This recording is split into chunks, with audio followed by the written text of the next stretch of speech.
Hey guys, Attorney Walter Knott. So we're going to have one of our famous live Thursday nights, 8 to 10 p.m.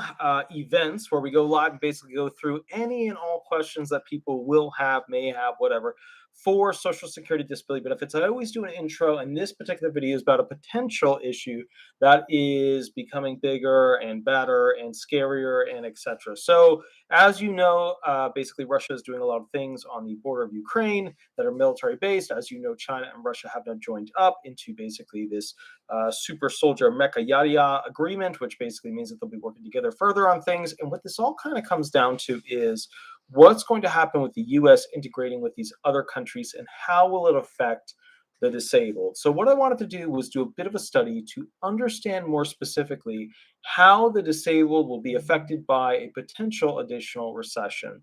And the really tough thing about this is trying to figure out, okay, so let's say, they do well. Let's say they do poorly. What's going to happen? What's going to happen to any potential investments the disabled have? What's going to happen to their benefits, etc. Let's go into it because I want to get right through the intro so we can get to taking calls because there's a lot of people, way too many people who called this week who want to be part of the live show. Let's get right into it. Here we go. First thing, this is from the Center on Budget and Policy Priorities. I like a lot of the articles that they produce. July 10th, 2015, 9:45 a.m. by Kathy Ruffing. So this is an older article, but what's interesting is they do an analysis on the Great Recession, and also they look at basically the Great Depression and the more recent Great Recession. That was, of course, the 2008 housing market. Let's get right to it. How the Recession Hurt Disability Insurance, and it's not what you think. That's the title. Okay, July 10th, 2015. The Great Recession and the slow and painful recovery hurt the finances of Social Security disability insurance, but not mainly by swelling benefit payments. Instead, the main damage was on the income side in the form of lower tax revenues and less interest. As the Social Security actuaries have noted, the projections in the 2008 Trustees Report, published in April of that year, didn't anticipate the financial crash and the deep recession. So, what they're saying there is that in the 2008 Trustees Report, Chief Actuary, I think it was Steve Goss back then, basically he didn't see this whole massive, Great Recession, which was really just a housing depression. That was a bad one that occurred. So they had made all these financial figures where they expected things to continue to grow as they were, but then as a result of that, things just dove, and they dove hard. Let's keep going through it. Neither did other projections around that time. So nobody knew that this whole 2008 thing was going to happen. They made movies about some people maybe knowing, and then the Big Short and this and that, and yeah, what a big hero. But realistically, nobody really knew what was going on. Let's keep rolling through this. As the Social Security actuaries have noted, the projections in the 2008 Trustees Report, published in April of that year, didn't anticipate the financial crash and the deepest recession.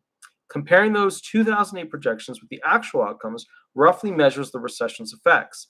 As the chart below shows, disability insurance income, right, in 2014 fell more than 20% below the trustees' projection, whereas DI spending after being briefly higher was slightly lower than projected.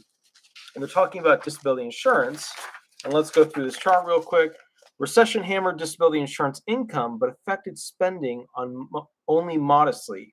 Income and spending in billions. So what you're looking at here is basically right down here, you have essentially the years that occurred.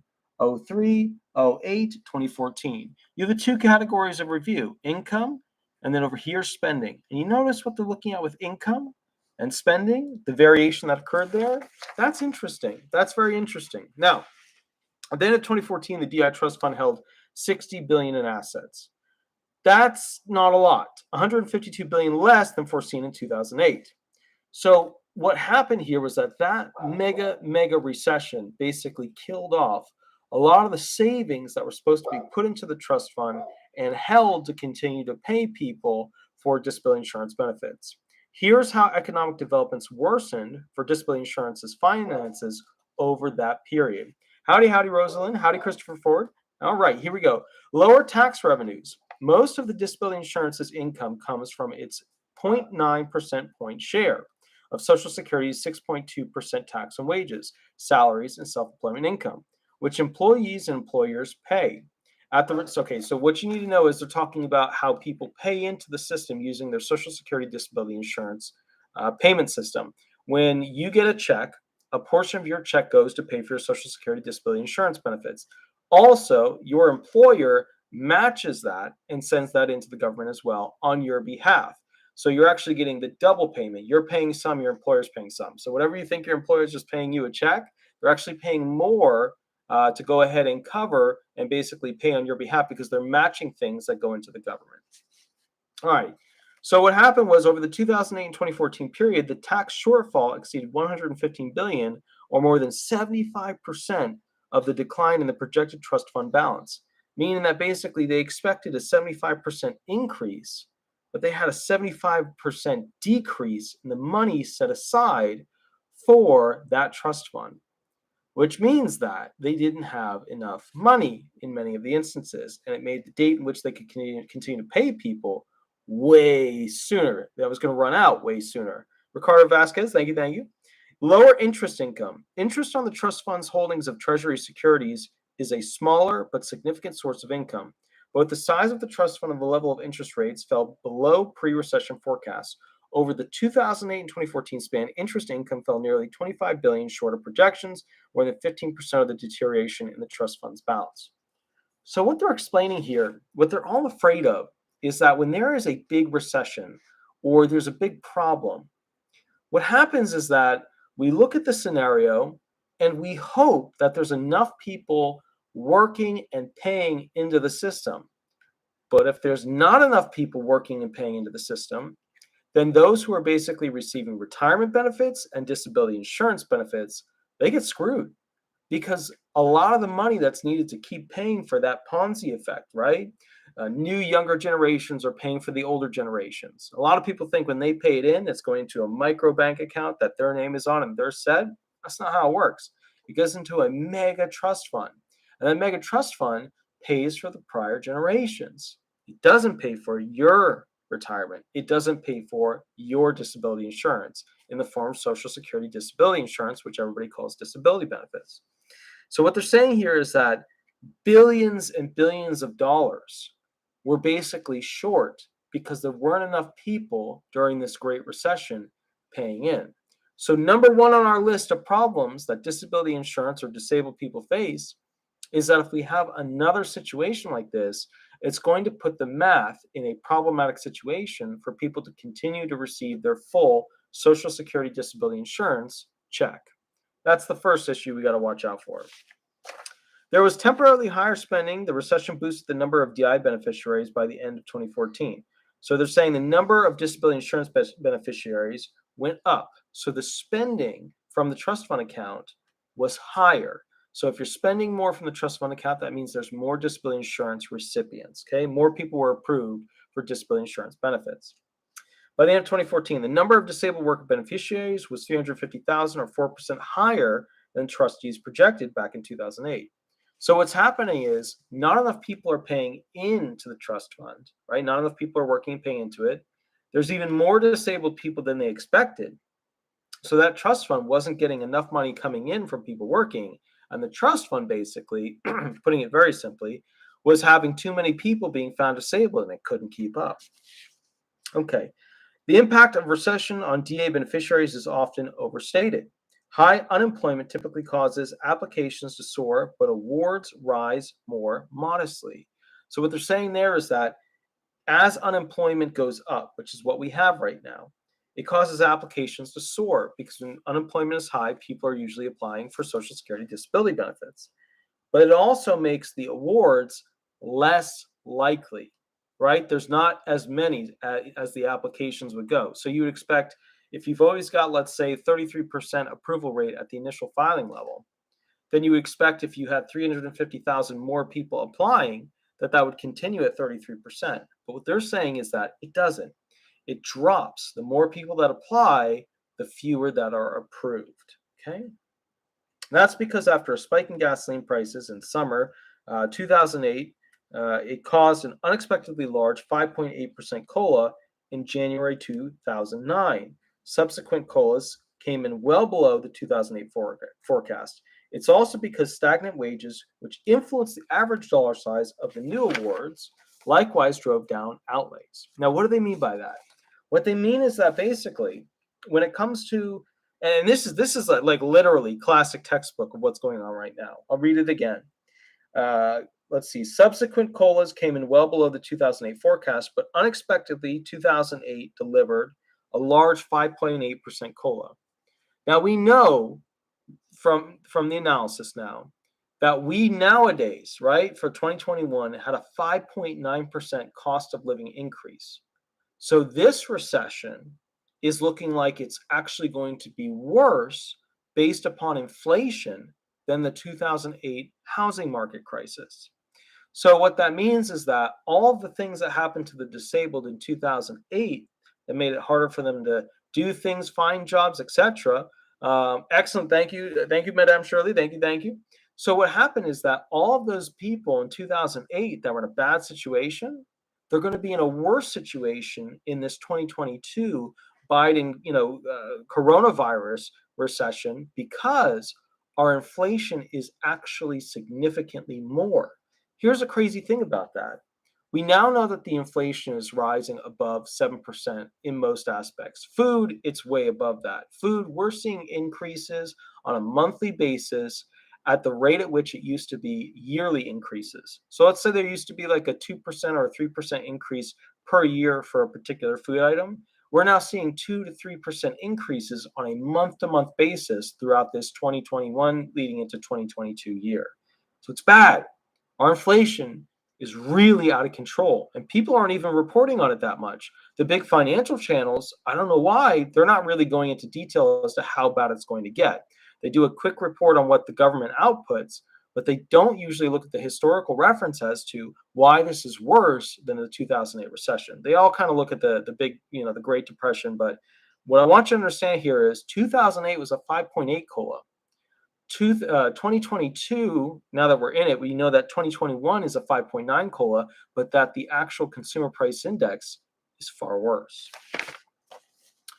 All right, over the entire 2008-2014 period, disability insurance spending was 12 billion higher than the 2008 projections, less than 10% of the trust fund's deterioration. By 2014, spending was lower than the trustees had predicted, so that's good. As we got out of the hole, we were spending less. Remember, the Social Security system is very, very aware as to how much the doors are going to be open to allowing people to be found disabled. Because if they have too many people being found disabled, meaning they're spending too much of the trust fund money, then the trust funds will likely go and run out too soon. So they always have to watch what are their percentages of approval. In short, the Disability Insurance Trust Fund is in poorer shape than experts expected before the Great Recession, though that follows a long period when it performed much better than forecasted. As a result, the fund must be replenished. In 2016, exactly as projected when lawmakers last reallocated taxes in 1994. The financial deterioration doesn't indicate a failing or unsustainable program. So what we've got here is a situation where that article talks about too many people were winning disability benefits. Not enough people were working to pay into it, and it created a horrific, really bad situation where the trust fund was drying up fast during the whole 2008 housing crisis. But we now know with inflation, the inflation is likely to be, and it's already worse in the 2021 to 2022 to 2023 year cycle than it was in the 2008 housing cycle. This means there's a big problem. This means that they're almost certainly going to have to find another way to put funds into the Disability Insurance Trust Fund. Now, there's a couple things they could do. They could tax people even more. That sucks because that doesn't inspire people to go back to work. That inspires people to just sit at home, collect some sort of check that they can get or whatever they can get. Remember, the more taxes we have, the less well the country does. That's always the bottom line. The fewer taxes we have, the fewer government regulations, the more likely we're to see people working and earning money, new businesses on every corner, more growth, more building, etc. And the truth is, without this capitalistic form of growing and growing and growing income and then paying taxes on it, we wouldn't be able to have things like retirement, disability insurance benefits, etc. So there's got to be a good balance. And what we have right now is a high level failure on behalf of the government to recognize that the galloping inflation has gotten completely out of control. As a result of that, here's how it's going to affect people. So during a recession, the whole idea of it is to immediately stomp out the fire of what's considered to be inflation. When inflation occurs, it means that stuff is more valuable to the people. And as a result, people are willing to spend more for that stuff, which means the worth of their money, the dollars that they have, becomes worth less because they have to spend more to buy the stuff that they want. Now, most people are not buying cool stuff right now. It's not a lot of jet skis being sold. There's not a lot of, I mean, sure there's some. I'm sure there's some. Florida's always a big state for that, but it's more of a situation where people are trying to hang on, be strong, and make it through this. They're trying to buy food, and food's gone way up. They're trying to keep all of their utilities going in the manner which they remember and recall in the standard of living they had. So what's going to happen is this: we are going to go into, in my opinion, a recession, and as a result, yeah, interest rates are going way up. That's what the Fed does. What the Fed does when they fear bad situations with inflation, the rates go up, up, up, and up. And as a result, oh, howdy, Garden, good to see you. Oh, good, you got your ankle surgery coming up. So what happens is this: you're going to be seeing them making it so that people cannot get money as easily. Now, this is good in the sense of people not having money to basically buy expensive things, and it will slowly make those expensive things kind of come down in price and the dollar be worth more. But at the same time, from 7.5% and beyond. Yeah, I know. I saw that too. Thank you, good sir, for the $5 donation. But yeah, that's basically, yeah, that's where we're going at this point. So the kicker is this: they're trying to make the items that we want to purchase not as valuable and our dollar more valuable. So that what happens is we don't have to spend as much of our money to buy that same item. Now, with that said, SSI people, supplemental security income, that's all paid by general taxes. So those people tend to be pretty safe from these situations because it's general tax money. They're not as safe as they, I'm sure, would like to think, because at the end of the day, there's still 8 million of them, and the money has to come from somewhere, basically, from someone paying money in from working taxes. They're working, they're earning, they're paying taxes on it. That goes to that.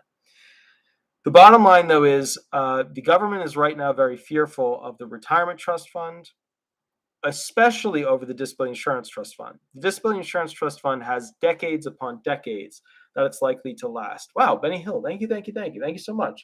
I got the little samurai little doggy there. Love it, love it, love it. Very cool. Thank you, thank you. Donated 1999. So the thing is this, guys. I see the retired having a lower standard of living. You know how, like, and I see the disabled doing the same thing. You know how the disabled, when they got that extra check, that extra, like, first stimulus, second stimulus, third stimulus, they had that little bolt of higher standard of living. They were able to buy something that they've been, trying to save up for. They were able to splurge on something that they've always wanted. Well, unfortunately, that big excitement, that wow, look what I've got, unfortunately, that world is now going to be the opposite of what we see over the next couple of years. And what that means is basically we're going to be seeing, those disabled and retired living at a lower standard of living because of a couple of things. A, it's not like these price increases are really going to go anywhere. It's not like Walmart's going to decrease their price of food as time goes on. They're going to go ahead and keep the higher prices and then demand people pay them. It's not like the disabled who have car problems and getting parts from China and blah, blah, blah, are going to be able to get them cheaper. The prices are still going to be high. It's going to be harder to get stuff. And what's happening overall as a result of this is that every time it becomes more expensive to do things in America, the standard of living for especially fixed income people goes down significantly. And when that happens, the people who get hurt the most are usually disability and retirement recipients. So, in the not too distant future, what I foresee happening is that basically the standard of living, which is already impossible for the most part for SSI people, but the standard of living is going to really, really reduce for those who are on retirement and disability benefits.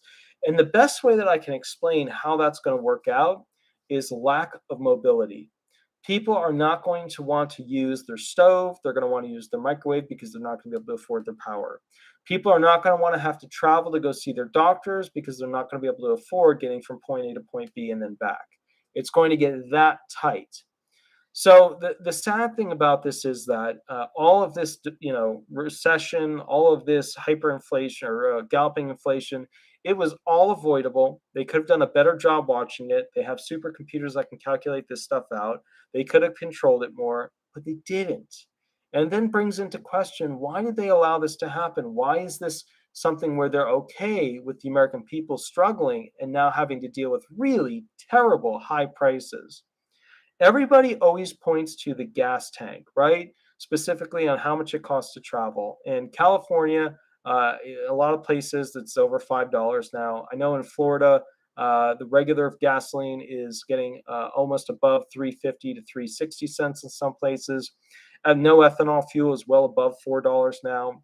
So what's happening is we're seeing basically social policies inside the government that were either applied incorrectly or applied too aggressively, or what needed to be done wasn't done quickly enough. And now we have this imbalance that has occurred. We can fix this, but we would have to be very aggressive towards other countries. And those other countries, it doesn't seem like we have the stomach to be competitive with.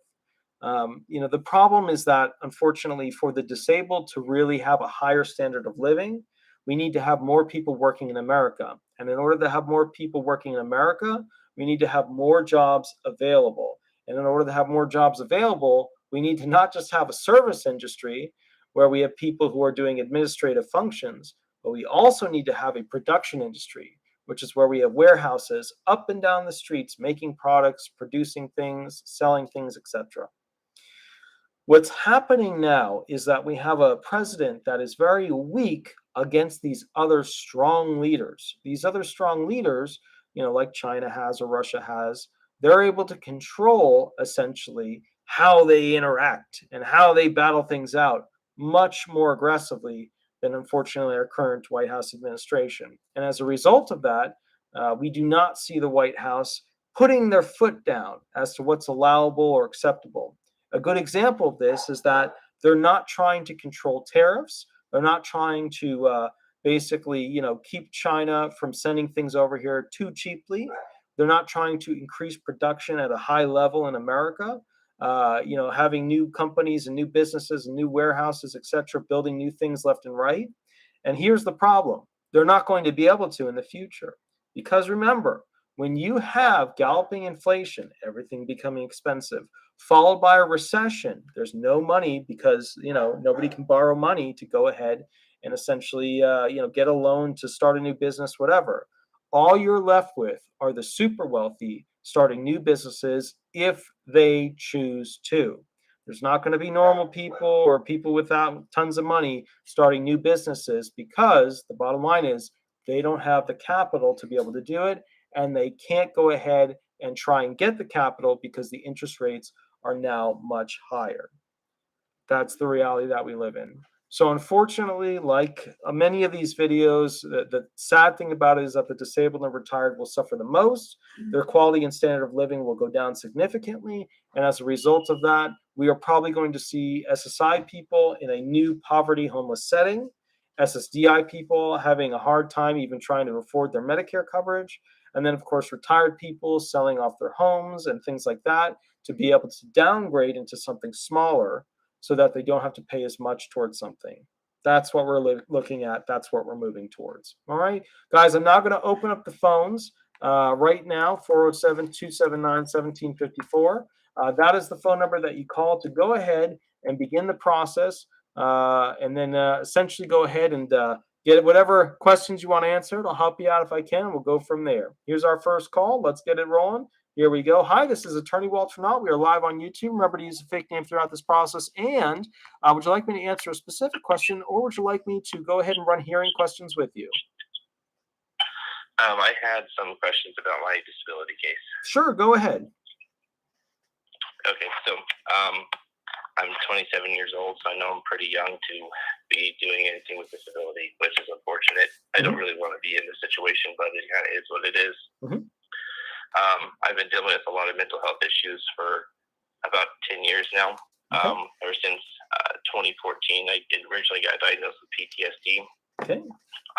I've been in and out of therapy off and on with meds for years until about, I would say about a year ago. I've been going to therapy every single week now for a year straight. I have been working for about a year, and I applied for disability. Mm-hmm. I'm right now at the reconsideration stage, and I was just kind of wondering what they're looking for with my situation, being I'm so young, and with my case, being mostly mental health. What are they looking for in my situation? All right. So do I have permission to go ahead and ask you tough questions about your PTSD? Yeah, I mean, I've got other diagnoses as well, but you can ask anything. It's an open book. Okay. What are the top 5 impairments that you currently have? Top 5 impairments. What would an impairment be, I guess? So like a medical condition, a diagnostic impression, something that they would go ahead and diagnose you with at the medical, your doctor, PCP, or specialist. As far as like issues, like things that I struggle doing. Like anxiety, depression, panic attacks, stuff like that. Right. Okay. Well, I'll tell you what I'm diagnosed with to begin with. So I'm diagnosed with bipolar 1 disorder, PTSD, major depression disorder, dissociation, and panic disorder. Okay. Okie dokie. Which is the most severe out of all of them? I would say either the panic disorder or the PTSD or the depression, one of those 3. My doctor recently told me that my depression is what he considers to be treatment resistant. So we're looking at alternative forms of treatment besides medication. So things like TMS, ECT, as well as ketamine infusion treatments. Okay. So the first thing that comes to mind when I look at this is essentially you're 27, which means you're not going to be looking at a grid out potential because you're too young. You're probably not a compassionate allowance listing because you're not living in a sanatorium. So at the end of the day, what we're looking at is a situation of listing level analysis or vocational allowance. Now you've got multiple impairments, so you could potentially get a vocational option where you can't work based on all of your impairments combined. The first thing I'm thinking about is depressions, that's your 12.04 listing, panic attack disorder, that's your 12.06 listing, and then of course your PTSD is your 12.15 listing.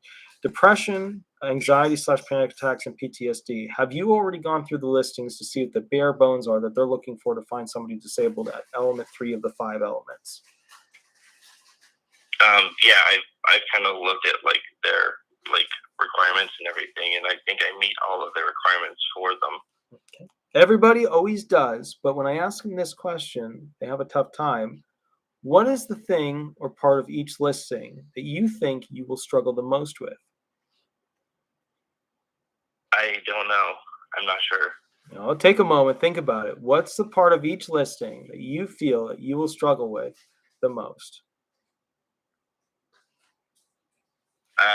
It's honestly been such a long time, and because of my health issues, my mental health issues, my memory's awful.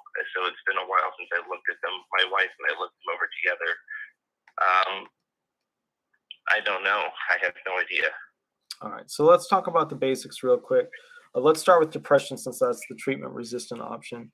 Let's talk about medication. How new are the medications that you're currently utilizing for depression? For depression, they've been switching my medications every 3 to 6 months, trying to find something that will help me. I'm currently taking a Belfine Effexor for my anxiety, depression, PTSD, that stuff. They're both within 6 months, I believe. Okay, so that's good. You want to keep swapping them out every 6 months because that gives you the opportunity to find a better medication option. It also shows to the SSA that what you're currently taking is not working to the degree in which you are capable of just doing medication upkeep visits with the doctor and basically, then trying out going back to work. Now, tell me this, the last job you had was a year ago. What kind of job was it? I own my own business. I was an insurance broker. I did insurance for people. Okay. All right, walk me through this. Why couldn't you be somebody who basically just, sits there and polishes silverware, something like that? Mostly my concentration and memory. I get distracted, or if I have a panic attack, that gets me off task for quite a while. sometimes it's 5 or 10 minutes, sometimes it's 30, 40 minutes. It just depends on how severe the panic attack is, and I have those multiple times a week. But my main issue is the concentration. I disassociate a lot, so I just kind of zone out and forget everything that I'm doing. Everything around me is just kind of happening, and I'm not really reacting to it. Mhm. So I can't drive. That's my biggest issue as well. I couldn't drive to somewhere to work. Let's talk about distracted first and foremost. What kind of medication are you taking for issues that you have with distractibility? I don't have any medication for it. Okay, why is that? It's something I've talked to my doctor, but he hasn't had any suggestions for medication. What kind of doctor? It's my primary care physician. So your PCP is the one you're talking to about a mental impairment that's normally seen by a specialist, psychiatrist, psychologist. I also have a therapist as well. I should mention that I see him or see her every week. I see my primary care physician every 3 or 4 weeks for the medication updates. What is the therapist saying? About the disassociation. Mm-hmm. Yep. It's normal for people in that situation to go through that. It's the worst severe side effect of the depression and anxiety, but that it's not uncommon. Okay, but what plan are you on to try and work that through to make it better? What are you working with medically? How are you going to get better with it? Are you doing something that's trying to fix it? Yes, through therapy. Yes, we're working on it through therapy. How? We're doing like EMDR and other things like that. There is also like coping skills and stuff like that I try to utilize, like grounding techniques to help me with the panic attacks. It also will help with the dissociation. It hasn't helped very much yet. Okay. So help me out here. Are you in group sessions? Are you one-on-one? What's going on with that? It's one-on-one. I see my therapist every Friday for 1 hour. Okay. Understood. So you're currently working on that. What are the goals set by the therapist for you to get better over, let's say, a 12-month period? What are the goals? What have you accomplished? Where are you at with it? So we're working through EMDR. I don't know what it stands for, but essentially I work through like the memories of like the trauma and abuse that I've went through. Mm-hmm. And I watch either a light bar or we use these little pepper things. I guess it's supposed to reduce just how severe like the flashbacks and stuff like that are. And it does help quite a bit with the flashbacks and the severity and how often I have the panic attacks, but it hasn't taken them away. Okay.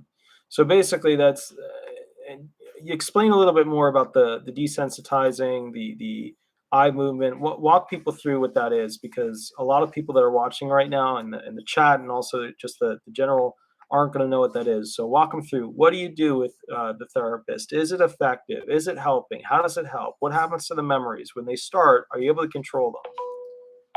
Okay, yeah. So essentially what we start with, if you're starting with a new memory, you'll name the memory based on kind of what it is. For me, let's say, is it okay if I go into detail? I want to make other people really uncomfortable, if that makes sense. No, go ahead. Okay, so, well, growing up between the ages of around 7 till I was 14 or 15, I was sexually abused by an older male cousin. And so for years I was molested.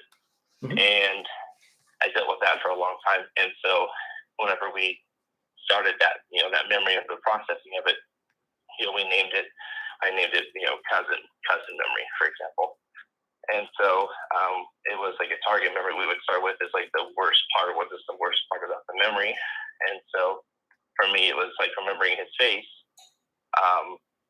more so than the sexual acts that I was forced to perform.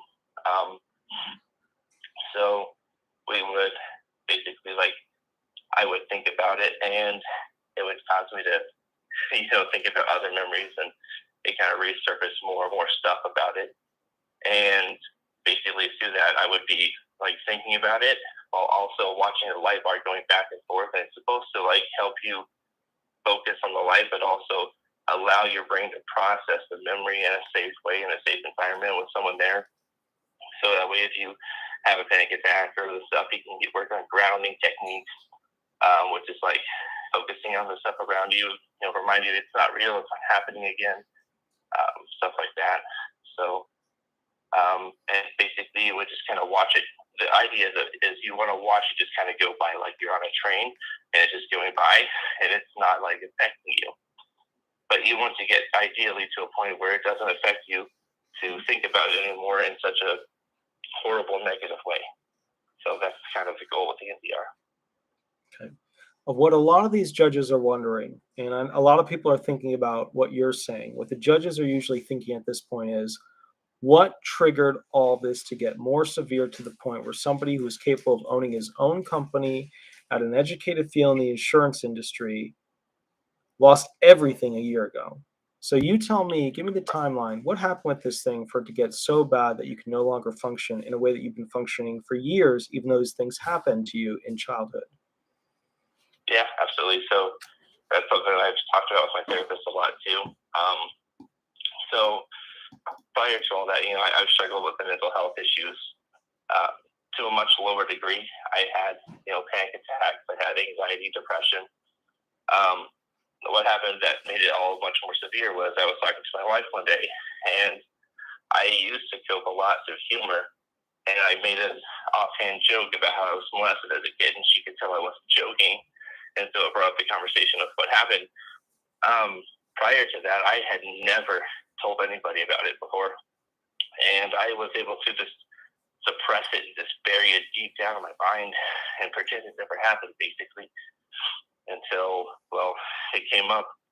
And ever since then, it's made the memories come back, and it caused me to have a lot of anxiety, panic attacks, and a bunch of other stuff with it.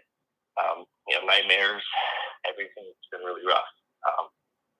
So I'd say, what caused it to be so severe and changing in my life was that my therapist told me it was because I was doing so well. I was, owning my own business. There was no stress. So my mind was just like, hey, let's talk about this. And it kind of just came up and came out, and that's kind of where it started. All right. So the inflection is, and I'm hearing a lightning rod of, you didn't have stress because you owned your own business. Your mind was unoccupied. I disagree in total with that assessment. To own a business is 100% stressful all the time. You don't get to fall asleep without thinking about something that you should have, could have, would have done. So I would like to, I'd like to ask you a couple of questions with my assessment as to whether or not there were other things going on. First question I have for you is, was there any large event in your life where somebody passed away, including the person who was molesting you, over the past couple of years? No, but someone related to him. I did actually see him a few times leading up to about a year ago. Okay. His mother passed away, and then our grandfather, or not a grandfather, sorry, great uncle passed away, and we're both related to the same person. And so seeing him, I guess, a few times also could have caused it. You saw him in passing, or you saw him at an event related to these deaths? Yeah, at the funeral. I saw him in person, agreed to him and everything, said hi, because for, like I said, a long time, I just buried it deep and pretended it never happened. But I think when I saw him, it started to cause those memories to come back. When you saw him and he was at the event, was he exactly as you remembered him, or was he as a different person, and it was hard for you to visualize this person doing those things? Oh, it looks like the exact same person. Yeah, it's terrifying. Okay. And when you were at this event, was your wife there with you? Yeah. Okay. And what did your wife say to your therapist or say to you thereafter about how you reacted at that event? I don't remember. I know she tried to help me relax and calm down because she knew, what had happened and was him. And she asked me, yo, do you want to leave? Do you want to leave? Just try to check on me because I was very uncomfortable, and just it's something I feel is deep down to my core, just a feeling of disgust and just discomfort, just being around him or thinking about it. And so she was very aware that I was uncomfortable being there. As a result of this happening, how many years ago was this funeral? I'd say both of them were within the last 3 years.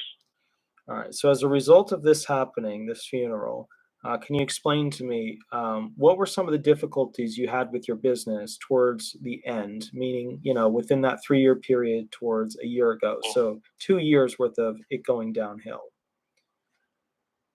Well, my business wasn't going downhill at all. What happened was in the last month, it was like, I don't know what it was. It was like a switch went off, and I just suddenly just had such severe depression.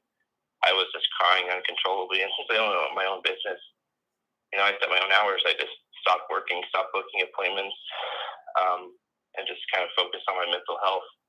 And I kept telling myself, oh, it's going to get better. I was going to go back to work in like a week or so. And, I kept this, thinking I was going to get better, but I just never did.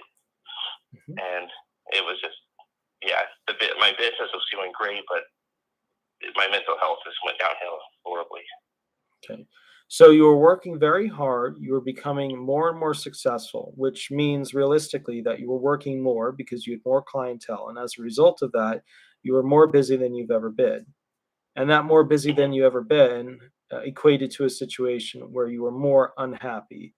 Can you explain to me what was it of work that seemed to cause you to have anxiety, depression, panic attacks, PTSD, this disassociation, more so than other tasks in your daily activities of life?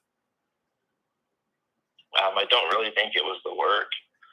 Um, I mean, basically when it all started, like I said, it was kind of like a switch. I just went from being, mostly happy and just really in a great mood all the time to I suddenly was crying pretty much all day, every day. And I had to stop working. I did try to work for, I think, a day or two early on. And I couldn't do it. I couldn't focus. I couldn't talk to people. It became impossible to work. Okay. So now that we've talked about this, do you think the original assessment that you were working and your mind was free and open and had time to consider other things, do you feel that that was a major cause in causing your mind to go off track into the past with the memories where you had flashbacks and nightmares?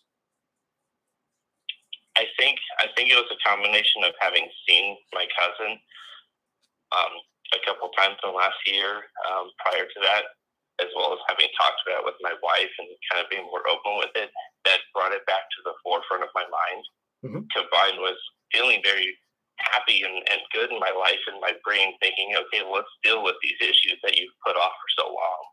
I think it was kind of a combination of it all. Okay. Do you feel that you've been getting better over time over the past 3 years or worse? Worse, Okay. much worse. Now, with this much worse, what seems to be the most common thing that you do throughout the daily activities? Is it crying? Is it wanting to be away from everybody? You tell me. Um, I would say all of it. I don't like to spend time with people. I don't like to talk to people. It's being on this phone call right now is extremely just like stressful. I keep taking like deep breaths and trying to calm myself down. My voice is shaky. I don't know if you can hear that, but Sure. I'm just everything's difficult. I mean, I go through times where I don't have any interest in any activities that I used to enjoy. Trying to watch a movie, I can't get more than 30 minutes to one before I just give up because I'm either forgetting what's going on or I just lose interest entirely in it. A lot of times, like especially these last few weeks, I've been really, really depressed. I've been having crying spells. I've been sleeping a lot more. I sleep 12 to 15 hours a day just because I just don't want to be awake. I've been hospitalized twice in the last 6 months for my mental health from suicidal thoughts and other issues. Okay. So it's just gotten worse and worse. Now, the next big question is you like to go to sleep. I'm guessing the nightmares aren't as bad as the flashbacks. Is that correct? 100% right. Yeah. Okay. I rarely dream, but when I do, it's usually a nightmare of some sort. Okay. So these flashbacks, there's usually with most people that come from sexual abuse, 3 or 4 particular instances that their mind goes back to, and their body jerks, and they have these horrible thoughts and things like that. Is this a situation where you have a significant amount of memories that you have, or is this a situation where you have 2 or 3 memories that keep coming back that are the strongest? I would say both. I have a significant amount, but there's definitely some that are strongest that I've kind of focused in on with therapy. Mhm. And has anything ever been done about what occurred back in the day? Has there ever been a situation where the person was arrested, there was a police report, any confrontations, anything like that? So that's something actually I did recently. He actually confessed recently to the police. I had set him up on a phone call with me Hmm. and made him confess to what happened. Hmm. And he got to the police. They investigated. They found a total of 4 victims, including me, that he had done this to. Hmm. And so that's being sent over to an attorney now, or a state lawyer, or whatever they are. I've also got a civil attorney for damages for the years of abuse and all of my mental health issues. Now, with all that said, do you feel that you can have peace that will come from some sort of legal resolution to this situation? I think so. I mean, a lot of what motivated me to do it wasn't for me. It was more so like guilt for me not having come forward sooner and possibly protecting other people, because he has his own children. He's also the pastor or preacher of a church. And he's in the military, so he has a lot of trust and access to kids. And I felt guilty for years and finally came forward. Okay. All right. So let's talk about generalizations with the claim, proving types of things here. You said you had 2. It didn't. Wasn't a Was it a Baker Act? Did you just show up at the emergency? What happened with those 2 suicidal ideation attempt situations? The first one was in June of 2021. I was at my therapist's office. That's where I told her about the sexual abuse and stuff like that. Mm-hmm. And I was having a mental breakdown, and she signed some papers and whatever else and took me to the hospital, and that's where they took me the first time. The second time was January 1st of this year, so about 6 weeks ago. I was having panic attacks all day, every day for 2 days straight, and I couldn't sleep, but maybe a few hours at night. And so I just gave up and went to the hospital, told them I was honest. I told them I was having suicidal thoughts. I've been having them for years. And then with the panic attacks, I told them what was going on with that, and I didn't think my medications were working. And so the hospital doctor signed some forms and got me sent off to the mental health hospital as well. Okay. So you have proof of So Oh, yeah, go ahead. So I was just saying, I don't know if those are considered Baker Acts or not, but I went willingly both times, but it was also with signed paperwork from the doctor saying I had to go. Okay. You have proof of the occurrence. That's good. Step 1, that usually most PTSD individuals, unless they're in the military, they usually don't have some sort of proof, documentation, investigation that's actually occurring. In fact, I had a client one time who made all these allegations about, how she was a sex abuse slave, that, she had children, they killed the children, all these things. And as a result of that, the problem was when I went to go get the FBI records, she could never be found for me to get a HIPAA sign to get the records from them, which then called into question the validity of whether or not these stories were factual. And I've had a couple of those, but they didn't end like that. I only had one that ended badly like that, where I just, I had a question of faith as to whether or not the claim was actually as true as it should be. In your case, it sounds like this is a valid situation. So you have a point of origin. Now, with that said, the judge is still going to want to understand how you were so good at life that you were able to own your own company, be successful. Obviously, it wasn't that you were just, you had all this time on your hands. When you own a company, you don't have any time on your hands because you're constantly trying to make the system better, make more money, get more clients, etc. So you Right. tell me you saw him, the triggering effects started to happen. We got a donation. Thank you, good sir. Do or do not. There's no try. Thanks to turning off for sharing the knowledge. Thank you, good sir. So, what I want to ask you is this: have you sat down and started to write out a timeline as to when things started to go off track? Obviously, the emergency room suicidal ideation situations are good to put on the timeline. But what other types of things do you feel you've done that are noteworthy, bullet points that could go on that timeline? As far as like what led up to my mental health issues, The derailing of your ability to do the job that you once had. oh, um, what led up to it other than that, honestly, it felt like nothing other than, me talking to my wife about my issues. I mean, I would occasionally I've always had panic attacks. I've always kind of had panic disorder. I was originally diagnosed with, like I said, PTSD and panic disorder back in 2014. Um, I don't know. I think it just became more severe once I kind of opened up to my wife about what had happened to me as a kid.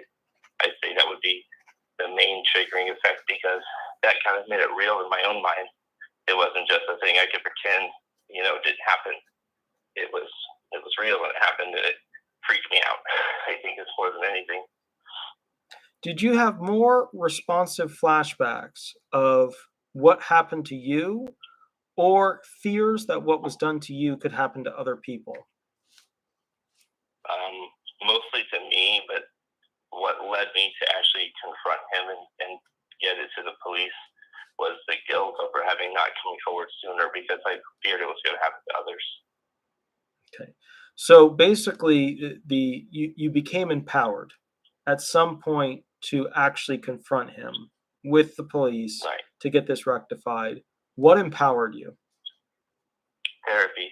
I was doing EMDR. Okay, good. Very good. Talk to me about going forward.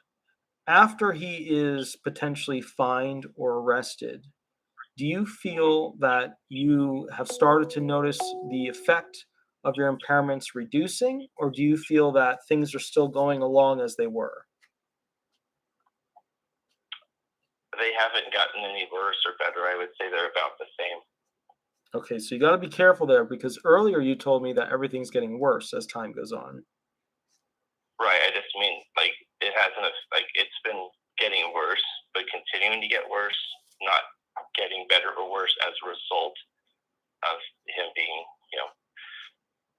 in the legal system, I guess you could say, because he hasn't been arrested or anything yet, but he has talked to the police and confessed. So, Okay. All right. So with that said, I'm curious. Do you have a hearing? No, you're at reconsideration. Um, right, yeah, come um, back next month. They said okay. All right. So have you already gone to see their doctors? no, they haven't sent me to any doctors. Okay. So that usually means you have enough evidence on record for them to make a decision. Why did they deny the claim initially? Did they give any reference to that as to why they denied it? Yes. So my initial letter said that they recognized that it is a severe case, but they didn't believe it would last for more than a year because it was only a few months after. Because, like I said, for the first few months, I kept trying to go back to work, and I just couldn't. I would, tell myself, okay, I'm going to do it next week, and we'll be fine. For years I've been having these issues, and it always had resolved itself, over time. And this time it didn't. So that's why I put it off. But after a few months, my doctor and therapist both talked to me about applying for disability, encouraged me to do so, and that's what I did. Sorry, Okay. what was your question? With the insurance gigs, they usually pay out to people over a period of time. Is your job Yeah, one where it just pays out and you're done the moment you finish it, or is it one of those things where it pays you over time? it pays over time. I still get some money from it. It's usually a few $100s a month. Okay. All right. All right. I'm assuming you've gotten the police report that was created and you've already submitted it to DDS for their adjudication, correct? No, should I be submitting that information? I've not done that. Yeah, that's the very beginning, because the beginning of your claim is proof that there was an occurrence, proof that the PTSD is stemming from something, that this is not just a creation in your brain. The claims where people just create something, they're hallucinating something, those are harder to win. The claims where there was actually an occurrence that we can tie to, those are much easier to win. Okay, yeah, just a few weeks ago, the full police report came out and got released. Is that something I should send to someone in the Social Security Administration? Where do I send that information? You're going to send it to the DDS representative. The other thing that basically you're going to want to look into is that you're going to want to find out the history of the actions that he's been doing, because you're going to want to tie what happened to you to these other individuals, so that you can show, continuity in your story with what happened to these other individuals and the testimony that they created. By other individuals, you mean the other victims of his abuse? Yeah, you said there were like 4 other individuals that were abused by him. They're Right, my probably, brother, his brother's neighbor. yeah, so they're probably giving statements as well, and it would not be a terrible idea to go get a 795 SSA 795 document to go ahead and have them put a statement on that they sign, or get an affidavit, classic affidavit, download it from Google, and then basically go ahead and have them make a statement on the record as to what occurred to them, and then you can tie your testimony directly to what happened to you based on what happened to them. Yeah. Okay, I have all of that in the police report. It has all of our statements and everything in it. Okay, good. Talk to me about emergency events. You said you had 2. What years did they occur in? 2021 and 2022. So 2021 was in June, and this most recent one was 6 weeks ago. It was January 1st. Okay. Why the 1st? I don't know. I was like, it's the worst way to start my year. I thought that too. I was like, I've never had an issue with like the start of the year or anything like that. It was just constant panic attacks, and it was a panic disorder, just going crazy. I'm used to having panic attacks a few days a week, but that was like constant panic attacks all day, every day for 2 days straight, and I couldn't sleep, and that's when I gave up. And it was like 4 a.m. when I was like, telling my wife I have to go to the hospital, and so we called my dad. He drove out about 45 minutes to pick me up because my wife had to work in the morning, and so when my dad's disabled, he took me to the hospital. Why is June special? I don't know. Well, I guess June was when I had finally first admitted to my therapist that I had been sexually abused. That was when I took my wife with me, because my wife knew, and I was telling my wife that I hadn't told my therapist yet because I was so scared. I didn't want to admit it and talk about it even more, and so that was when I first told her about it. Okay. So what I'm seeing here is that this whole thing is blooming right now. It's all recent. This is not something where we've got medical documentation going back 3 years, not even 2 years. This is something that's happening very recent, which means they're looking at this and saying element 1 has this impairment lasted 12 months or more. So what you've got to prove is that there were occurrences that happened before just June of 2021. So what happened before June of 2021 to show that you had difficulties? That's objective evidence. I went to my doctor. I got back on medication and started therapy again. I told him I was having, severe anxiety and depression, especially the depression. I was just crying constantly, and it's all in my medical documentation as well. Okay. So how long have you been seeing a therapist? Well, this therapist, I had seen her prior to, this year straight. I've seen her every week. I've seen her off and on for a few years. Question. Why are you seeing a therapist? What is it, a master's level provider, a doctorate level provider, a postdoctorate level provider? What are we talking about with this therapist? I don't know. It's my therapist that works in the doctor's office with my doctor. All right. So one of the things that's going to be tough with this claim is it's probably somebody who assists the doctor, and the doctor is probably in a postdoctorate level specialty base, or it could be just a mental doctor. It could just be, that. So I would find out what level of education they provide because you've got an evidence problem if it's a master's level only provider, in which case you need that doctor at that office to actually see you and sign off on specifically what's going on with your impairment. So when was the last time you saw the doctor at the therapist's office? When was the last time I saw who? The doctor, the doctor that oversees your therapist.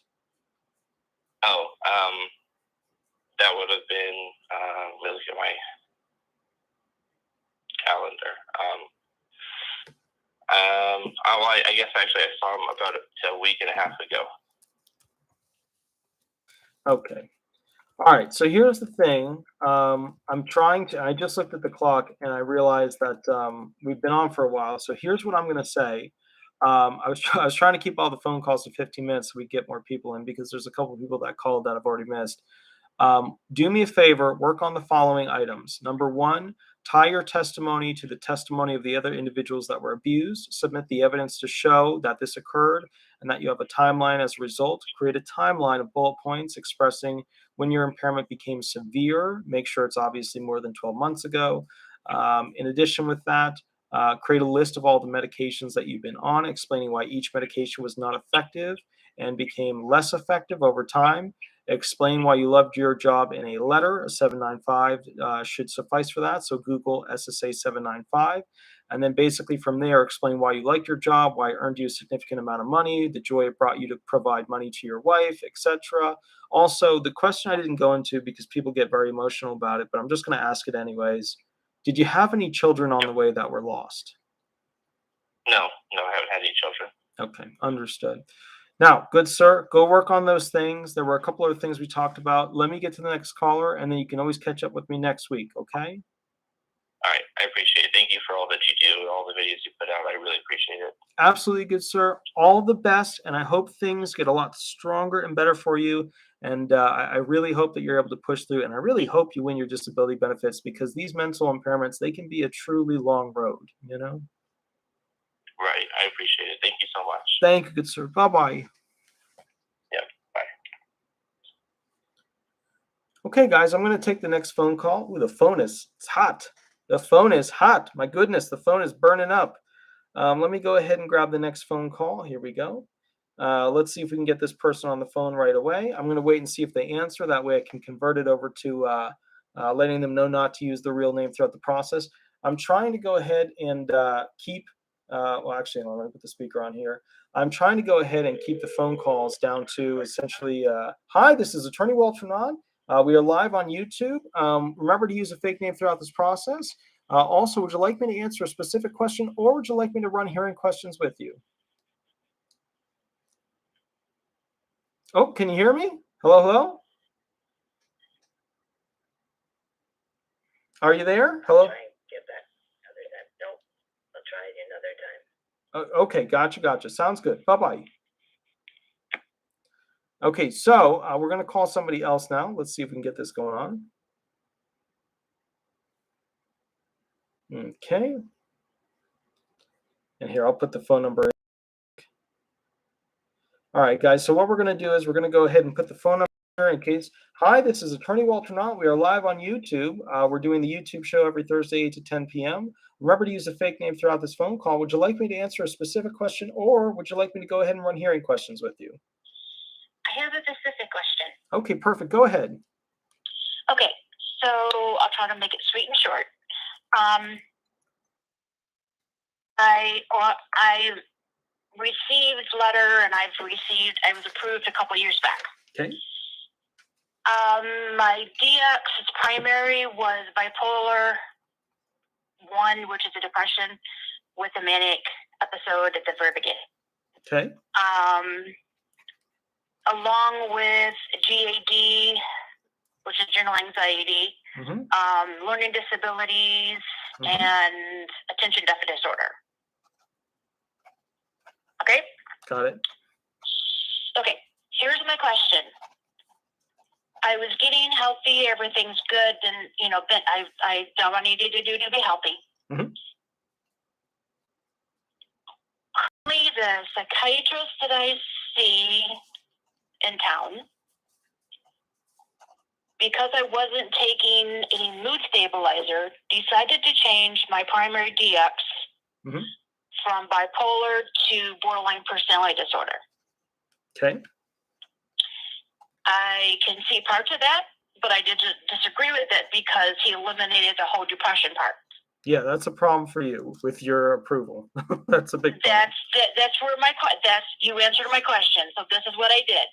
I went through my counselor. We looked at the arguments of A, B, C, and D. We pulled up the DXs, the descriptions for major depression. Not manic depression, it's the major depression one. And we went through the different levels and we checked off that I met all the certain criteria. So we put that in with it. So my question would be advisement. Do I need to try to get that the bipolar put back on with depression? Get a new mental doctor immediately who's going to get that added back on, because when you're adjudicated, they're going to go ahead and look at that, and the SSA will say, okay, it looks like the person does no longer has the impairment by which they were found disabled, which means that that's going to trigger a CDR. And when that triggers a CDR, that was my concern. Yeah, that was my concern. ADD part and the GAD part, the dealing learning disabilities, all related. But the whole thing is the depression. I had the manic part before, which I found out was probably the ADD. Now that we're taking the meds for that, and that's kind of balanced things out. So yeah, that freaked me out. Okay, gotcha. That's what I needed to know. Also, get a general diagnostic impression for something like a schizoaffective disorder. That way you can always fall back on that as a transitional kind of diagnostic impression. Okay, back up. Yeah. What is, okay, I probably know what that is, but break it down just a bit. Well, here's the thing. Schizoaffective disorder is kind of like a more general larger category disorder. Schizophrenic. Okay, the schizoaffective disorder. So affective disorder. No, I understand that. That's hallucinations. That's the roaming thoughts. That's the rapid cycling. It's those kinds of things. Yeah, but it also includes a lot of aspects of things that occur traditionally in bipolar. So just try and get a larger category impairment added onto that. That way you have that to fall back on, but immediately go get a different medical provider, because you need to have that on.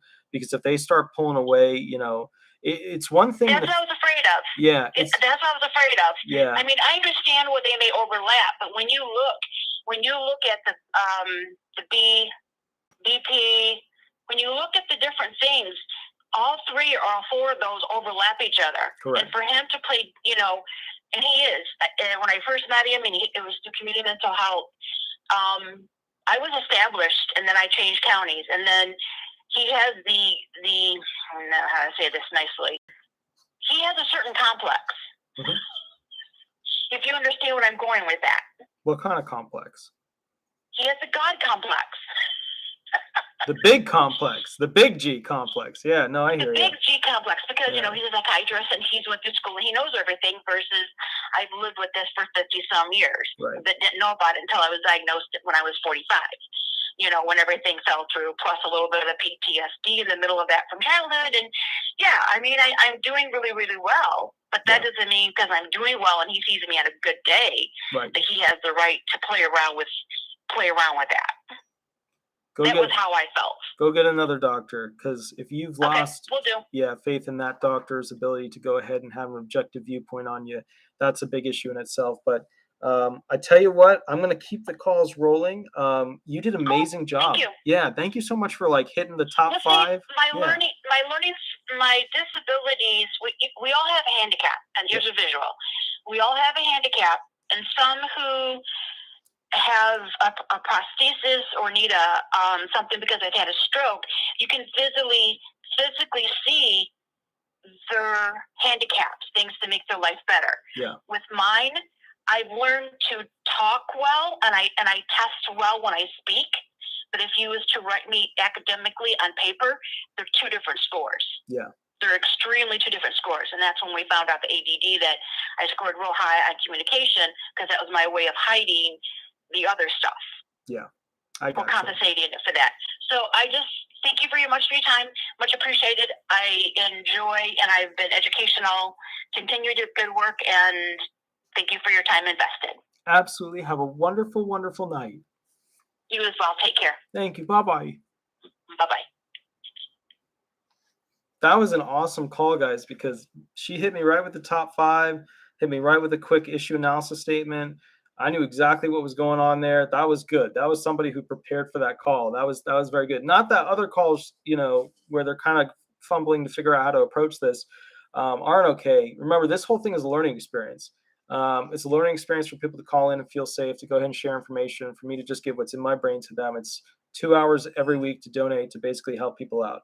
That's the whole point of it. So that was neat, though. I am not accustomed to people hitting me with the exact information I need to go ahead and figure out what's going on. So that was a 5-minute phone call. That was really quick. That was interesting. Most phone calls are not going to be 5 minutes, though, because a lot of them need a little bit of exploratory exercise where I can kind of figure out what's going on, what happened to them, the timeline, etc. While, of course, my dogs are standing over there making little cooing noises.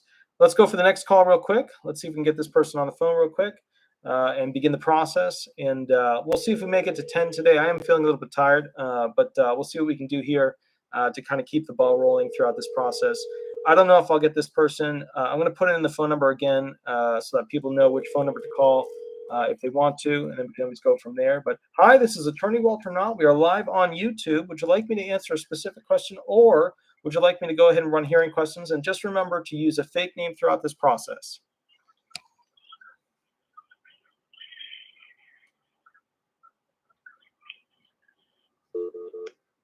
Okay, I'm not sure what happened there. I'm not sure. Okay, so ironically, this week we had hundreds of people call in that we told to call in during the live. But yet most of them are not calling in right now, which is interesting. But that's what it is. Like last week when we had the whole thing, there was, I don't know, 20 or 30 people who called after I'd already hung up and ended the session. So what I'm going to do is this time, to make it a little different, to give people a little bit of space to call in, because last time I was like, is anybody else going to call in? Nobody else is going to call in. Cool, I'm going to end the session. And then a bunch of people called in. What I'm going to do this time is I'm going to put the phone number in. I'm going to wait and talk to you guys about whatever you have. If you have any questions, throw it into the chat session. I'll grab them. And then basically I'll try to answer those questions in the chat session. And then while I'm answering those questions in the chat session, I'll go ahead and wait for another phone call to come in on the phone. So walk me through. Thank you. I always appreciate that. And there's another call. Here we go. Hi, this is Attorney Walter Knott. We're live on YouTube. Remember to use a fake name throughout this process. Also, would you like me to answer a specific question, or would you like me to go through hearing testimony? I have a very quick question concerning my wife. She was not up for making the call. She is a former federal employee and took an early retirement. Sure. Due to some cognitive issues. Sure. Anyway, that process, the first year of retirement, her salary is paid 100%.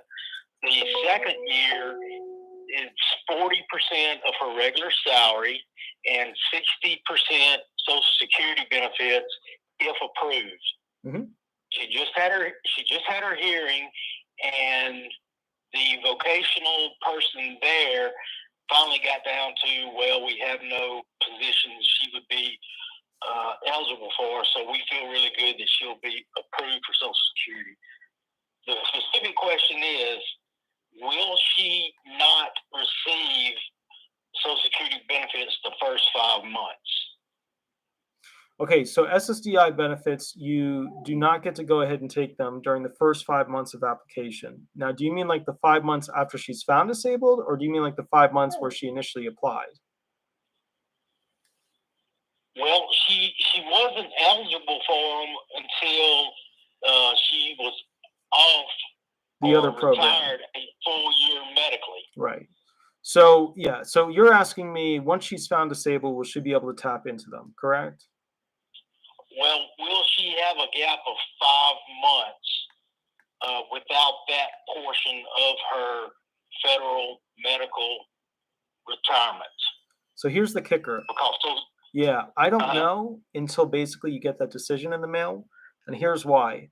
I don't know what her amended alleged onset date might be. The judge might change it, which means that if they change it to be a different date than one that's easy for me to calculate, they could change it where it's a year farther back. They could change it where it's a year farther forward. They could change it to being 5 months, 6 months before she's found disabled on the day, 3 or 4 months after the hearing. They could change it. So we don't know yet until basically she gets that fully favorable or partially favorable letter in the mail that says she's going to be found disabled. Now, another question I have for you is this. Let's say, now, when she went to the hearing, did she have an attorney representing her and questioning the vocational expert throughout the hearing process? Yes. Okay, now, I want to make something very clear on this show tonight, that when you have an attorney questioning the vocational expert, we almost always end up with the vocational expert saying that there's no jobs in the national economy.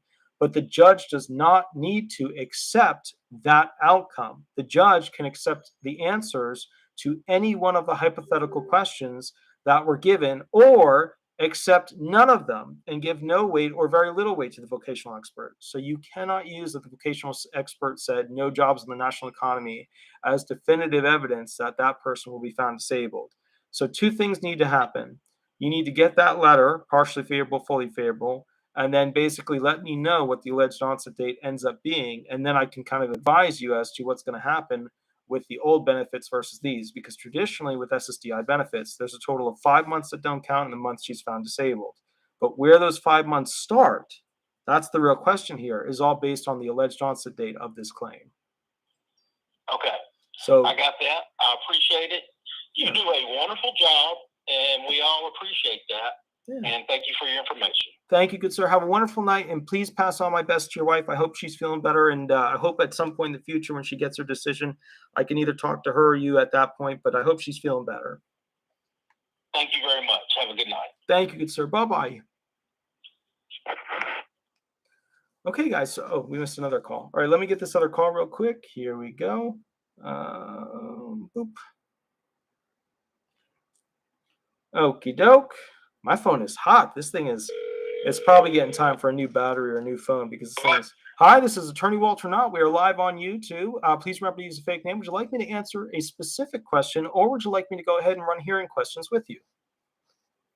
I have a specific question. Yes, good sir. How can I help you? My question is that recently I've had an amputation. Okay. I'm a diabetic and I had my left foot amputated. Okay. And now I'm going through DDS right now. Mm-hmm. What are the chances of me getting disability? I'm almost 55. I haven't worked in like 3 years. I'm a diabetic. Do you think I have a good chance of being approved? So on yeah. Okay. So for the amputation alone, the kicker, and sorry for cutting you off, for the amputation alone, the bottom line is they're looking for basically one whole leg and half of the hip, or they're looking for essentially both ankles and down, or both wrists and down. So you would not meet, equal, or exceed the automatic 1.0 base listing for amputation. So then we got to consider what other things are going on in your body that equate to being found disabled for potentially an element 5 vocational allowance. And also you're 55, which means that if you don't have a foot, a left foot specifically, then what that means is that we have to look at, could you do your past relevant work without that foot, with, prosthetics, etc., yada, yada. And then if we find that you couldn't do your past work, we'd have to look at element 5, seeing, is there any other type of job in the national economy based upon this big book of dictionary of occupational titles as to whether or not there's another job in there that you could potentially do. And the bottom line is, you would have to show how your other impairments caused you essentially, significant pain that's not under control, mental impairments as a result of this, blood issues that cannot be controlled. You walk me through what other impairments are going on. I'm a diabetic. I have in my lower part of my body, I have sciatic pain. I also get this, when the weather changes, I get this real bad pain and swelling in my limbs. Mm-hmm. I haven't been able to hold a job. Even when I had both my feet, I was having a hard time holding a job because of my diabetes and uncontrolled diabetes. It's better uncontrolled now. It's better controlled now. But just that, and then I'm pretty much by myself. I don't live with anybody. I moved down to Florida. I came down here to retire, and then I got sick. Ended up having my leg amputated, below my knee, I should say, not above my. So I do have a prosthetic now. Okay. And, but I haven't been able to. I get really tired, and I suffer that sciatic pain, and I just have a hard time. I can't stand up long. I've only had the prosthetic a few months, Okay. so I'm getting used to that. I still need assistance to walk. So Okay. I'm just curious. Let's talk about the walking. What issues do you have with walking? How have you adopted to the prosthetic? What's the pain level like? What medications are you on? Walk me through it. Okay. I have pain when I use the prosthetic, and I use it for a while. It hurts. There's pain from using it. I can't walk very long. I can only walk a couple hours or stand a couple hours, and I have to take it off. And then I take the painkillers for that.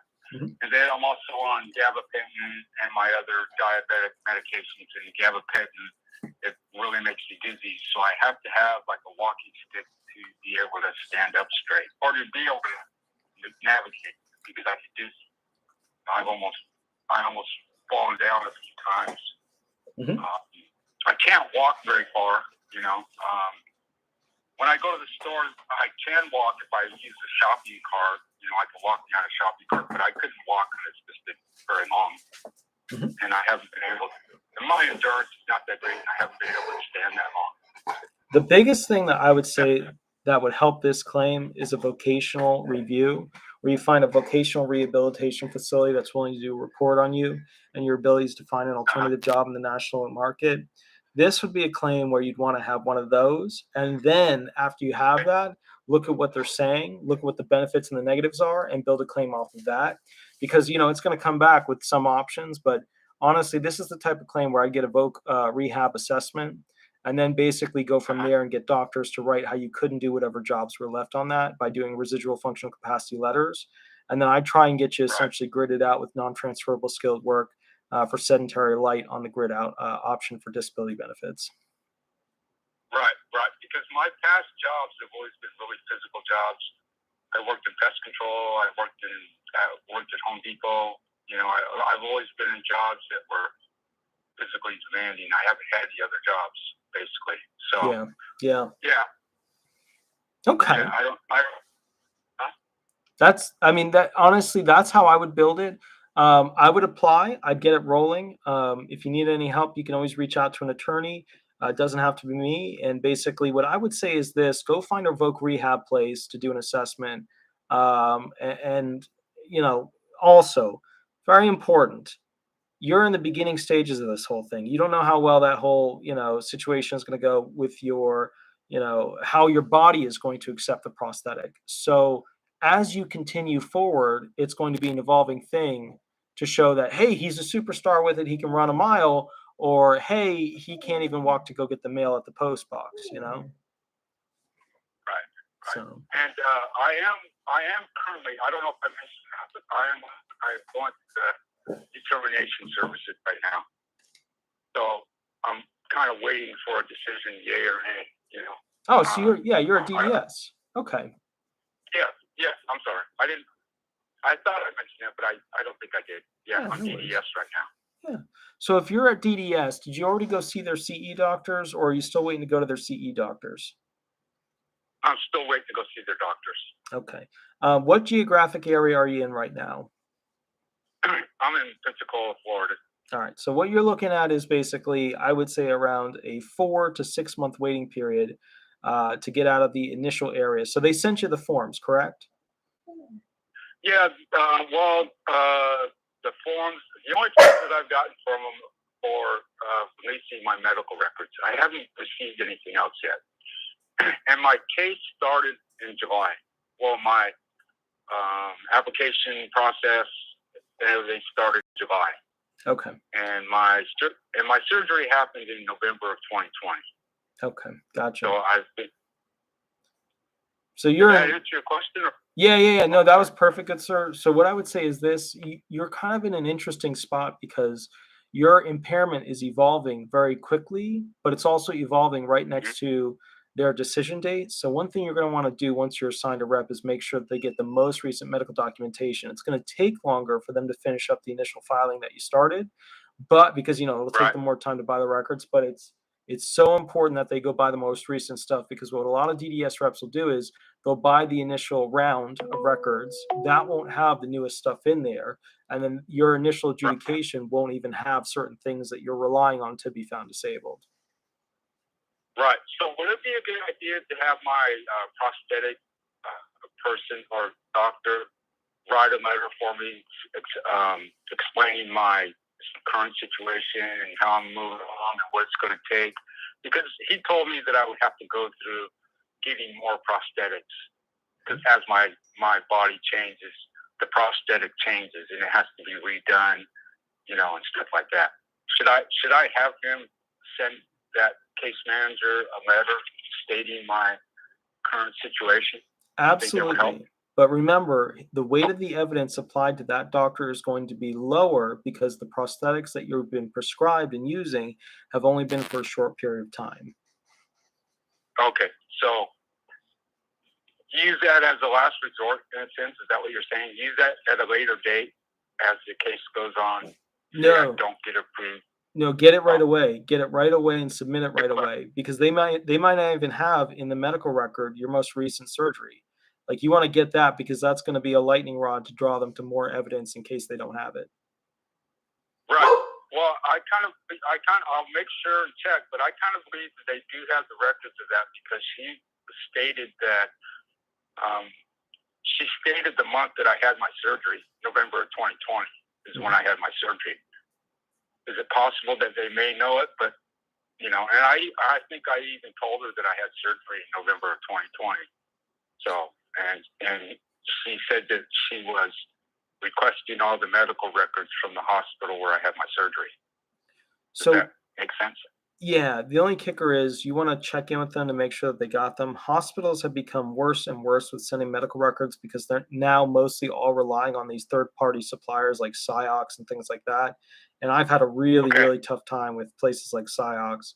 Ciox even beat the government, HHS. And Ciox is a multi-million-dollar corporation at this point that's controlling essentially people's records and how they're distributed.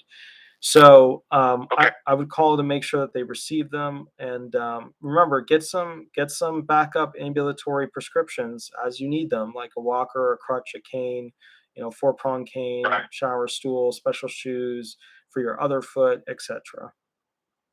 Right. I have those things, but unfortunately I did not get prescriptions for them because my insurance would not approve them. I gotcha. I asked him, I had to go buy everything myself, like my crutches, my shower seat, my walker. I had to pay for all that stuff myself, and because my insurance would not cover it. So I was on the hook for it. They denied it pretty much. So your insurance is not really the important one here, because remember, your insurance, at the end of the day, if you get a prescription, there's a lot of places out there that will give you one for free. So your insurance is not really the crucial thing here. It's the prescription. And then whether you buy it at the store or you go to a Samaritan Health facility or a homeless health facility or low-income health facility and they have one and they give it to you, the real important thing here is that you have the prescription with the intent to use. Okay. Yeah. I'm going to have to go back and get that stuff because I don't have a current one. The last one that I got for anything, was in March when I got out of the nursing home. Yeah, I hear you. When I got out of the rehabilitation center. Yeah. Well, I should go back to my doctors. I should go back to my doctors that I've seen before and ask them for a prescription for those items. Correct. So I can show proof. Yes. What if they already have prescriptions on file? Could I request those prescriptions to present, or should I get new ones? So you can always get new ones, but if they're recent, past 6 months, then that should be good. But the bottom line is this: you want to basically make sure that the SSA has requested them from the facility. And essentially, here's one of the problems that's been popping up in the industry. Medical facilities are not always aware of when records have been requested because they go to a third party group, when a HIPAA is sent in. And sometimes the medical facility, they don't even know when a record was requested. So, it's one of those things where it's like one hand doesn't know what the other hand is doing. So you want to make sure, bottom line, whether it's a third party, company that sends out records for a medical facility or it's the medical facility that sent out the records, bottom line, you want to call the DDS rep that's assigned to you and make sure that they have them. Because when the MCPC reviews your record, they need to have them in hand. Otherwise, they're reviewing it once, maybe twice, and then the decision is made. Right. Yeah, you don't want to have to go more than. You don't have to go. Want to have to go once if you can help it. Yeah. And I saw your video on how the doctors that are working for the SSA are pretty much in the government's pockets in a sense. I remember you saying something to that effect that they were they tended more to deny people because they want to get a promotion, they want to look like they're doing their job. Right? Isn't that what you said? Something like that? What I would say is that it appears to me that they have become more and more biased as time goes on, being that they no longer, most of them, represent real clients in the real world and that they solely work for the government. In addition, basically when this comes down to it, it appears that their knowledge and technique of how the system works has also been used for them to go ahead and create more moderate-based impairment medical diagnostic impressions as opposed to severe, which is matching what the other doctors have stated. So I feel that they are biased, in my own opinion. Right. Well, yeah, I should say in your opinion or my opinion. Yeah. No, I hear you. Yeah. But, so, yeah. So if I have to get a hold of you, can I call this person? Maybe, do you work in Pensacola? Can you represent me in Pensacola? Yeah, so we represent people all over the entire country now. The majority of our clients come from Texas and California, although I am based in Florida. I would say number 3 on the list would probably be Florida-based claimants. Yeah, we represent people all over at this point. Right. Okay. So basically, I can call your number and we can get something started if I need to contact you. And one more question. Sure. Once I get past the DDS and say I get an approval, how much longer after that could that take effect as far as the disability? If it goes through. Most people want to know what's the pay date. And what happens is this, general structure. You go to DDS, DDS sends out forms. You send back the forms. They assign you a rep. They send you to CE doctors. They do a final check-in to see if all the medical evidence is there for finalization. If it's an approval, it goes up to, in your case, Georgia for quality control review. At that point, let's say that you just went to the CE appointments. It would take, I would say, about 3 to 4 months from there to go ahead and have a decision letter in the mail because things are so slow right now. Right. And then, when you get the decision, a month and a week after that, you start to receive benefits. It could be as fast as 2 weeks, but it's usually a month and a week. That's when you start getting payments. Oh, okay. I was going to say, okay, it doesn't matter how much money you have in the bank or how many assets you have, or, what your is there a current monetary level that you have to be to receive benefits? So for SSI, there's a bunch of red flags that you can't have too much assets because it's a poverty-based program. But for SSDI, you could win the lottery, before you filed and keep all that money and be fine. Okay. And the reason I asked is because I am not working, of course, and I don't have any income coming in, and I've been using my retirement money, my 401k to live on. Sure. So, okay. I just wanted to make sure because I had to pull some more, and I didn't want to pull out too much. I didn't want to, all that stuff. Yeah, absolutely. Perfect. Well, okay.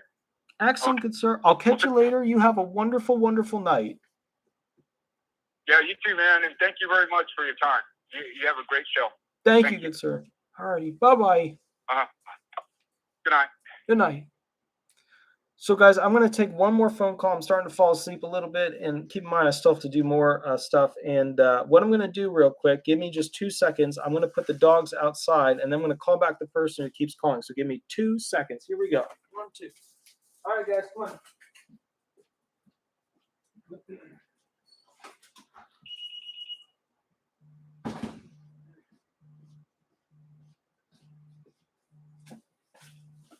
Okay, I have put the monsters outside. We have the next caller coming in. Here we go. And hi, this is Attorney Walter Knott. We are live on YouTube. Use a fake name. Please remember throughout this process not to use your real name. Would you like me to answer a specific question, or would you like me to go ahead and run hearing questions with you?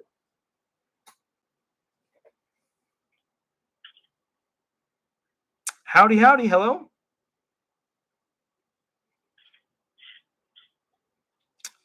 Okay, somebody's on.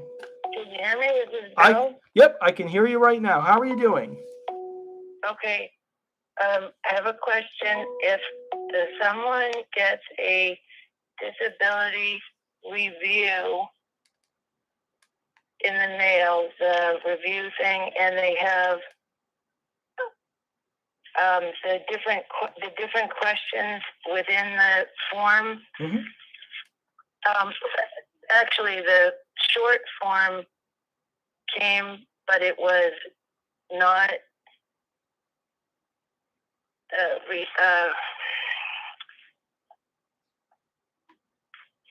not received. Sorry. And then the long form, they called and requested that they resend the short form, and then the long form arrived. Does that automatically mean that there's an in-depth case review? The first question. The second question is, on the list of activities that you can do or not do, if someone checks off difficulty with finances, what does that mean? Does that mean somebody is assigned a conservator or something? I heard about that with, it's been in the news with Brittany and all that. What does it mean if you check off that box? All right, so Britney Spears' situation is very different than this, but the whole point of that is, do you have difficulty with finances? Are you able to count change? Are you able to add change? Are you able to go ahead and do an account book? Are you able to go ahead and look online and do a review of your account, not to spend too much? That's all about the payee situation, whether or not a payee needs to be hired to go ahead and review the funds that you receive and then dole them out to you as appropriate, because you, the person, wouldn't be able to go ahead and control the funds as you have. Now, my question to you is, have you had a payee throughout all these years that you've had disability benefits? The person who has the question has not had a payee. Okay, so in that case, that means that it is unlikely with a short form or long form that the person's going to need a payee going forward, unless there's some sort of fraud situation where the person was abusing funds, or there was one of those situations where somebody was abusing that person, the disabled person, and taking their money. So if there's no situation of one of those two, then it's very likely that the person will go ahead and continue to receive their benefits without having to have a payee. Now, as for the long form, they could have just accidentally sent that out and pressed the wrong button on the computer to send out the long form analysis. However, usually when they send out a long form, they're doing a much more in-depth 8-step sequential process review to go ahead and see if the person is still disabled. So if you received a short form at first, and then you received the long form, it could be an error, or they could be looking into things more after doing more of an analysis, and they could be saying, okay, we want to do a larger analysis at this point because some of the medical looks like it's improved over time. Yeah, that's probably not the case. So it could be a mistake because they called the field office because the main office wasn't resending the short form as requested because it was lost. So it could be, like you said, that it just spit out another one. It's literally a button that they could have pushed to go ahead and request a particular thing.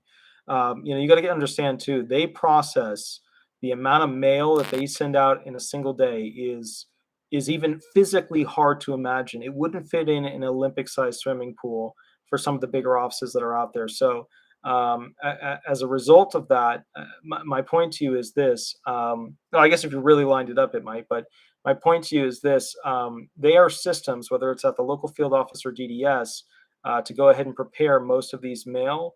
It's automated now. However, a lot of the local field offices still have, basically hand technology where they're grabbing a letter themselves, an envelope themselves, and writing the thing on it themselves. Like I'll get letters from the SSA local field office at Gatlin Ave all the time, where it will be somebody writing out my name or somebody writing, in relation to a client, yada yada yada.